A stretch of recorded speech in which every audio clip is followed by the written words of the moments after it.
Hey, welcome to this RootsTech Connect DNA Basic Learning Center presentation entitled, Will They Share My DNA? I'm Robert Kerr. I'm a Senior Product Manager at FamilySearch, and in the next 20 minutes, I hope to walk through and discuss what information is gathered about you when you decide to do a genetic test, who has access to that information or has provided access to it, what legal structures are in place to protect your privacy and your private data. Most users are savvy enough to know that the most prevalent business model on the internet today is one of surveillance, where we exchange tremendous amounts of data about our lives in exchange for cheap or free products. And that anytime we're not paying for a good or service, quite frankly, even sometimes when you are, in the case of Android and Nest and Alexa, etc., that you are not the customer, but rather the product that's being defined, characterized, and then bought and sold. With that context, it totally makes sense that there's sensitivity around putting our DNA information online, because that's information that could be more sensitive than where we went to eat yesterday or what we said in an email.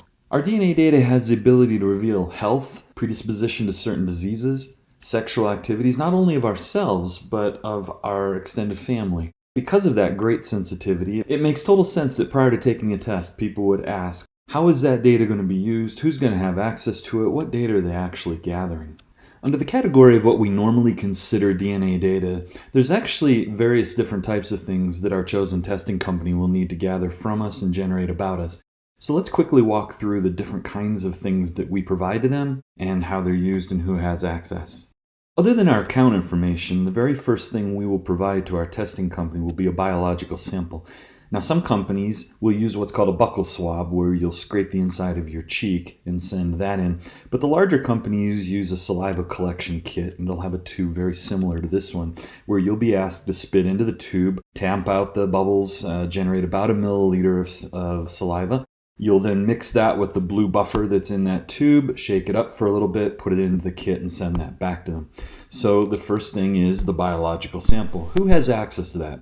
Well, obviously you do. You're the one who spat in the tube. The other company that's going to have access to that will probably be the contracted laboratory. Most of the companies don't run their own reference laboratory, and they provide a service to your testing company. When you send in your kit, it's probably not going to your testing company. It's going to their contracted lab. The contracted laboratory, in all likelihood, won't need to store your name. They're going to code the sample and anonymize it on their end.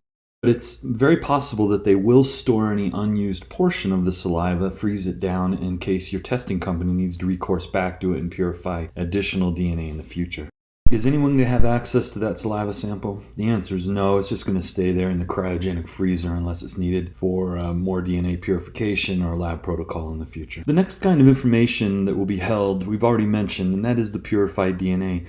The laboratory is going to blow apart all of the white blood cells in your saliva. They're going to wash away all of the cellular material and the salival proteins. And the end result will be a highly purified and highly concentrated DNA in a buffer solution. Only a portion of that will be used to read your DNA. The rest will absolutely be frozen down so that the companies can recourse back to it should there be any failure in the lab protocols, or if something anomalous or unexpected is identified, they may want to go back and make sure that the result they generated is accurate and is yours.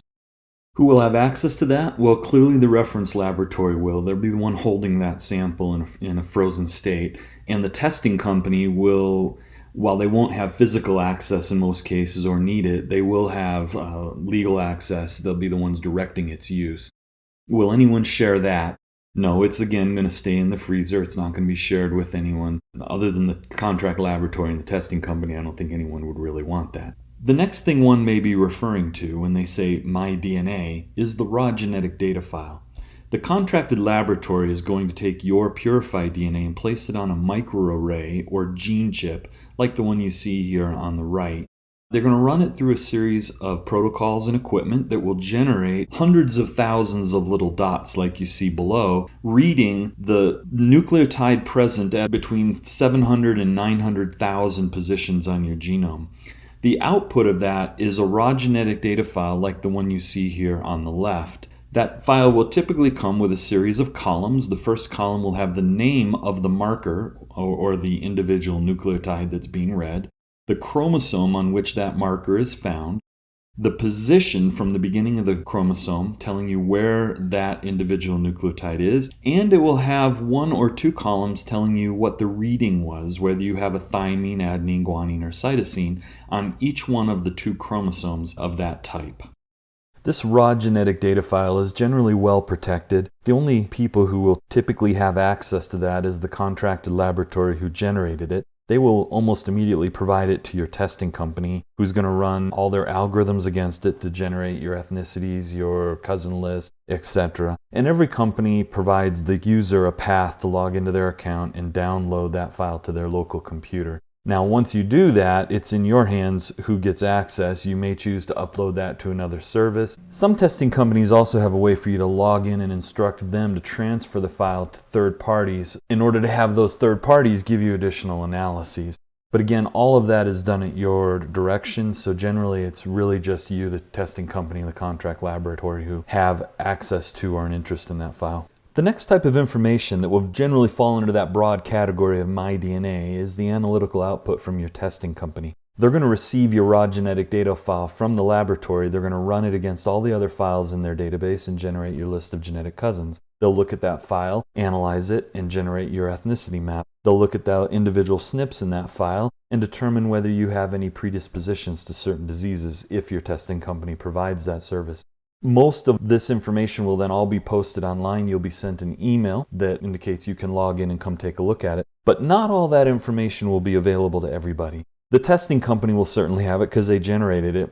With regard to the cousin matches, your genetic cousins, if you've chosen to reveal yourself, will see who you are by whatever alias or name you make available and how much genetic information you share with them. Also, many of these companies choose to engage in research projects that push the knowledge of the human race and science forward. They often will ask you for permission to use your information, either portions of your raw genetic data file or the analytical output, in their research projects. It's almost always used completely anonymized and only if you consent. So will they share the analytical output? Well, yes, but depending on the type, the cousin matches will be shared with your cousins. Some of the other might be shared with research projects. But again, there are a set of preferences on every one of the websites where you have control over how much of this analytical output you make available and visible on the website to others. There's one more type of data that we need to talk about, and this is data that the testing company may gather about you after the genetic test is done. This is lifestyle and health data that you may choose to provide to them directly. It turns out that if you have a large database with millions of genetic data files in it and markers that are associated with certain diseases, and you can couple that with lifestyle and health data, it turns into a phenomenally valuable scientific resource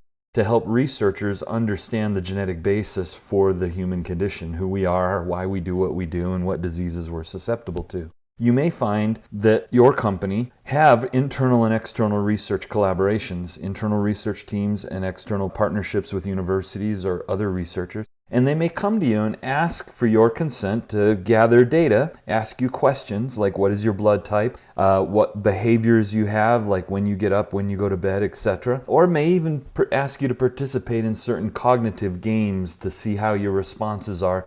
With the lifestyle, the genetic, and the health data all correlated, scientists within your testing company or at institutions and universities in collaboration with your company will be able to conduct any number of investigations into the genetic basis of who we are and what we do. And those research studies will be published in scientific journals so that scientists around the world will be able to make use of that understanding. So who will have access to this data? Well, your testing company, you're giving that information to them freely after having signed a consent for them to have it and use it. The people that they collaborate with, it may be researchers internally or externally, will get access to that data, but usually only in an anonymized way. Are they going to share it? Well, yes, that's the point. You're giving it to them so that it can be shared with the internal and external researchers. But again, it's with your consent and almost always in an anonymized way.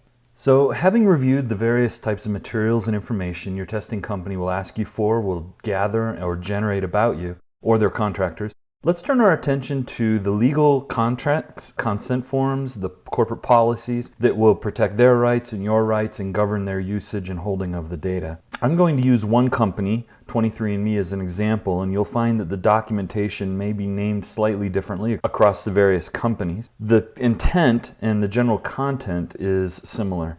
This is only intended to give you a background, high-level view of what these contracts and policies generally contain. It's really important that you understand I'm not a lawyer. I'm not giving legal advice in the next few minutes here. It's only intended to give you some background info. I encourage you to read the individual consent forms in their full, and I'll give you a resource at the end of this that will summarize these in a very nice way for you. The first document you should become familiar with at your testing company, and everyone will have this, is their privacy statement. This document has a couple key purposes. It'll inform you what data the company is going to collect on you. It should explain to you how they're going to use that data, who they're going to share it with, and what protections they have in place to make sure that this data is secure. When you read the statements, and you should read through all of it thoroughly, the good companies make it very easy to read these. They're not too legalese. You're going to look for some key things. One of the things you might look for is their sharing policy. Who do they share it with? Who don't they share it with? Some of that is governed by national law, but that varies by country, and so you'll want to read the documents. You'll also look for what their policies are toward law enforcement. There's probably a statement in many of these indicating what they will do. And you need to know this because some companies embrace law enforcement use of the databases and others do not. Another thing you're going to look for is some of the key words. You might see words like de-identification, which means all of the personally identifiable data is held separately and separated from the genetic data. Encryption means they're going to scramble the data in the file with a code that makes it impossible or very difficult for anyone to retrieve meaningful data out of the file. Data segmentation means they're going to take your large file and they're going to split it into chunks. They often will encrypt those chunks individually and may even store those chunks on different servers, which is a tremendous barrier for anyone hacking into the system hoping to reconstitute a complete file on any one individual. Essential personnel is some words that might turn in there, and that just basically, as you would expect, means that they don't make the data in their databases available to everyone in the company.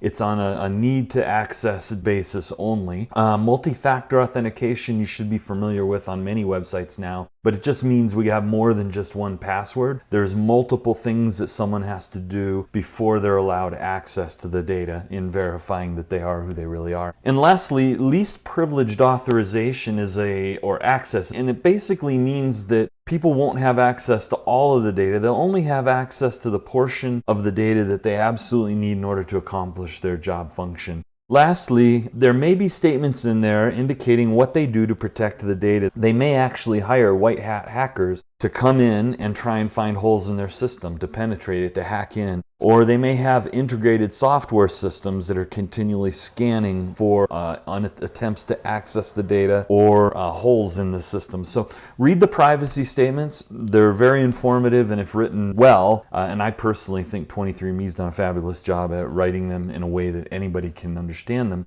They're not too legal, and you should be able to understand exactly what they're promising you. The next document you might run into on the various websites refers to biobanking. It turns out the laws for holding a biological sample like the saliva or the purified DNA are a little different than the laws governing the holding of digital data, such as is generated from the DNA. So you may run into a biobanking consent document, and that's going to allow them, or they're going to be asking you to consent for them and their contractors to have access to the actual saliva, the DNA sample, and to analyze that. They're probably going to have a statement in there indicating to you how long they will store the sample for. It may have a minimum and a maximum time period. They're also always improving their technologies, coming up with new ways to analyze the DNA. So they may ask you to consent to allow them to retrieve the DNA from the freezer and reprocess it using enhanced algorithms, lab protocols, or a completely new way of analyzing things in the future. As I noted earlier, the combination of genetic data with rich lifestyle and health data is a powerful research tool for scientists. Many of the companies engage in research around the data that they aggregate from you. So the next kind of consent form that you may run into is a research consent. They're going to be asking you, can we use your data in these scientific investigations? The research consent document should tell you how they're going to use it, how they're going to hold it, who they're going to share it with, and what kind of research takes place. The document should also inform you who gets access to the data that you provide. In many cases, the researchers inside the company who are engaged in the scientific pursuits will have access to the genetic data, the lifestyle and health data, but they won't have access to the information required to identify any individual specifically. However, the staff you contact through the support line, they will have access to your personal data and know who you are, but they have very limited access to the genetic data. Now, as I noted, the internal researchers often have external collaborators at institutions and universities, and those research partners will usually only get anonymized and summarized data from many of the different customers. Having agreed to be part of a research program, the very next document that you might be presented with is a data sharing document. As we noted, we'll have to take the genetic data and the health and lifestyle data that you've provided to the company, and it's going to have to be shared with the researchers internally and perhaps some external collaborators. That's going to be a separate agreement in many of the websites, and in this agreement, you're going to be agreeing to some very simple things: that your de-identified individual level genetic and self-reported information will be given to research collaborators, and that will include the genetic data, any survey data that you filled out, age, ethnicity, your health, lifestyle. All of that will be part of this consent form that you're agreeing to have the data shared with researchers.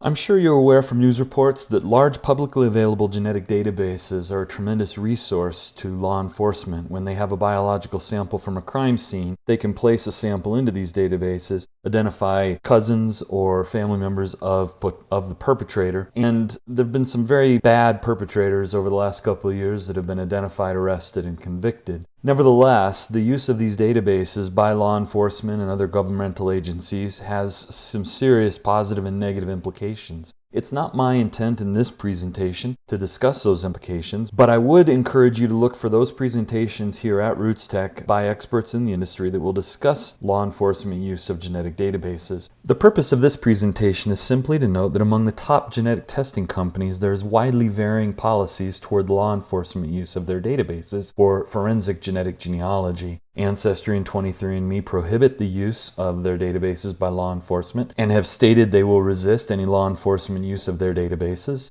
Other companies embrace the law enforcement use of their databases and make a business out of it while still allowing the users to opt out of matching their file against perpetrator files should they choose.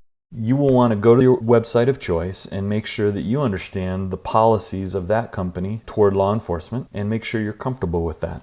The last of the key document types that you might look for on the website of your chosen genetic testing company is what's called a transparency report. Many companies use this, and it simply lists for the users the number of times that the company has received subpoenas or court orders or search warrants, etc., requests from law enforcement or other governmental agencies, including national security requests, and the number of times that they've responded to that. On 23andMe's website, they have that listed that they've received 7 requests regarding 10 different user accounts, and thus far they've been able to work with law enforcement and not divulge any user data. Now I have to note again that the preceding few minutes review of the various types of documentation, policies, and consent forms that you'll find on the various genetic testing company websites, including the privacy statement, the research consent, the data sharing consent, the biobanking consent, the law enforcement guidelines, and transparency reports, are not any form of legal statement. My hope is that you'll be better prepared as you go to the different websites to know what to look for and to better understand their policies and consents. I noted earlier that there's a great resource out there that will provide a summary of the various policies across all of the different companies with links to those documents. You'll find that on the wiki that's maintained by the International Society of Genetic Genealogy. In that page entitled Privacy Policies, Consent Forms, Terms, and Conditions, you'll find links to the policies and the pages of each of the various companies. This can be accessed at isog.org/wiki. The URL is right here.